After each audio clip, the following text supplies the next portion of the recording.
Betul gitu. Baik Pak. Cuk Pak, cuk.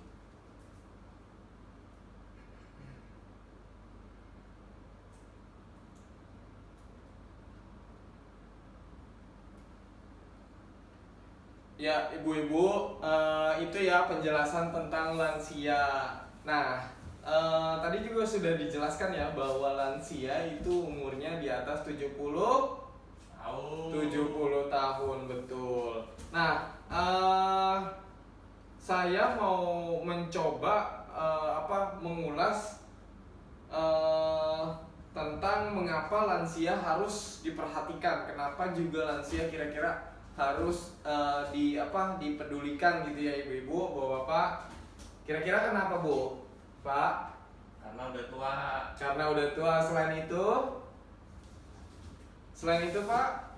Udah berumur. Udah berumur, betul. Ya, yang tadi dijelasin ya, kalau lansia itu untuk mendapatkan bantuan dari PKH ini, lansia yang umurnya di atas 70 tahun. Nah, ini saya mau baca ini tentang mengapa kita tuh harus peduli terhadap lansia.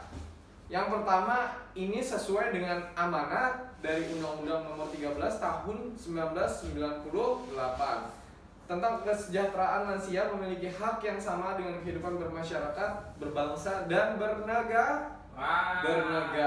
Betul. Jadi lansia ini sebenarnya ya punya sama aja gitu sama kayak kita. Mungkin karena dia lebih duluan lahir, jadi makanya kita juga terus juga tenaganya berkurang dan lain sebagainya. Jadi kita harus memperdulikan beliau karena beliau yang mendahulukan kita terlebih dahulu. Nah, yang kedua, jumlah lansia yang terlantar meningkat. Ini sesuai dari data Kementerian Sosial tahun 2015.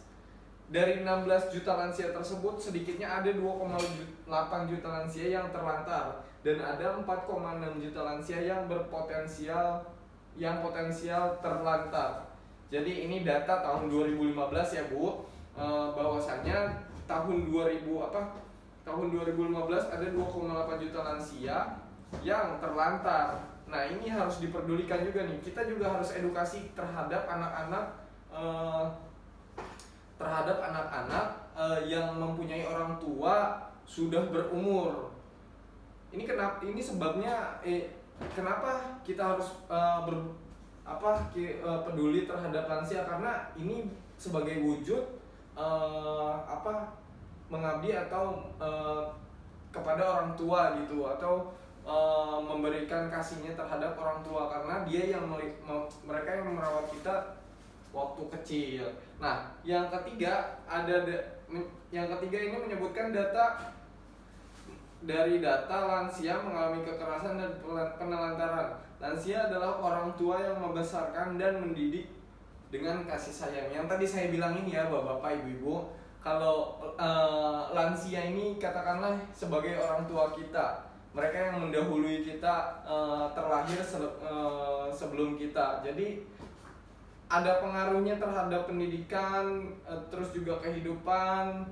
Misalkan dia yang si ibu ini yang merawat anaknya sampai sekarang sudah besar dan mempunyai pekerjaan yang jelas, terus juga mempunyai wawasan yang luas. Oke. Nah, yang keempat, ada sebagian lansia kurang mendapat perhatian dari keluarga. Yang tadi saya bilang ya Bu, kalau ibu-ibu melihat lansia ada di pinggir jalan, itu tandanya berarti ada bagian dari penelantaran lansia, betul. Nah, yang terakhir ada nomor 5, lansia adalah potret kita di masa yang akan mendatang.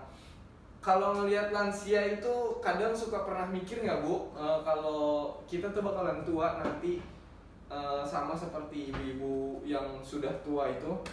Nah, tandanya apa? Tandanya ini kita juga harus ingat sudah sejauh mana apa yang sudah kita lakukan, terus juga berapa pengaruh kita terhadap kehidupan sehari-hari, terhadap lingkungan. Jadi seperti itu ya Bu. Nah, yang terakhir nih ada panti lansia atau panti jompo yang terbatas.